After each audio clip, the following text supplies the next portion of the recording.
আল্লাহ এতদিন আপনার হুকুম পালন করি নাই, আল্লাহ শয়তানের ওয়াসওয়াসায় পড়ে করছি গো, আপনি মাফ করে দেন।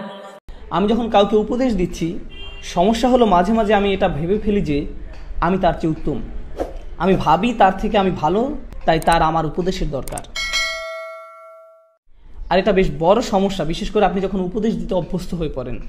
আপনি যদি ভেবে বসেন আপনি অন্যদের চেয়ে অনেক ভালো, শুধু আল্লাহই বলতে পারেন কে কার চেয়ে উত্তম, শুধুমাত্র আল্লাহ জানেন। এসব কোনো মর্যাদার মানদণ্ড নয়, তা হতে পারে না। আল্লাহ কি বলছেন? ইন্না রব্বাকা হুয়া আ'লাম বিমান দাল্লা আন সাবিলিহি ওয়া হুয়া আ'লামু বিল মুহতাদিন। আপনার রব, তিনিই একমাত্র জানেন কে পথ হারিয়েছে, কে পথভ্রষ্ট হয়েছে সঠিক পথ থেকে। আল্লাহ ভালো জানেন আমি বিপথে আছি না আপনি। আমি তো এটাও জানি না আমি নিজে সঠিক পথে আছি কিনা, এতটুকু জ্ঞান আমার নেই। আপনাকে পথ নির্দেশনা দেওয়ার আগে আমার বুঝতে হবে আল্লাহ একমাত্র জানেন আমার মর্যাদা কতটুকু। আল্লাহ একমাত্র জানেন আমার মর্যাদা কতটুকু, আমার আসল অবস্থান কোথায়। তো আমাকে আল্লাহর সামনে নত থাকতে হবে অন্য কাউকে উপদেশ দেওয়ার আগে।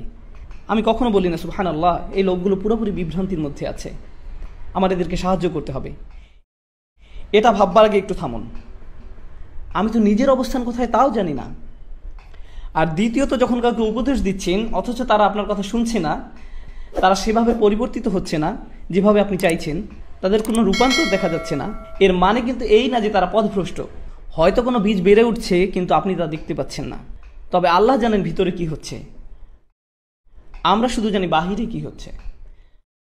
আর বাহিরেরটা দেখি আমরা অধৈর্য হয়ে পড়ি, আর ভিতরে কি হচ্ছে সে ব্যাপারে কোনো খেয়াল করি না।